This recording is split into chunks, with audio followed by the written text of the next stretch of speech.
Hello everyone, how are you. लो जी, हम लेके आ गए हैं आपको दुबई में।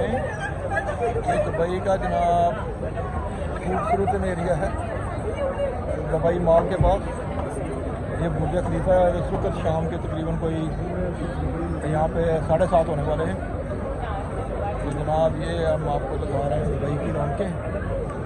जिस तरफ आप नज़र डालेंगे आपको ऐसे लगेगा कि जैसे दिन ईद है और यहाँ पे रात से बारात है। तो जनाब यहाँ पे हम जैसे और बहुत दोस्त हैं मुझे बना रहे हैं और दिखा रहे हैं। और फिर ये कि यहाँ की जो रौनकें हैं वो सिर्फ अमन की वजह से है। ये फ़र्क है, ये देखें क्या बात है जी, क्या दुबई की क्या बात है।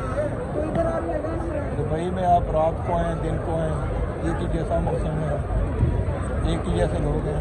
हज़ारों लाखों की तादाद में यहाँ पर टूरिस्ट आए।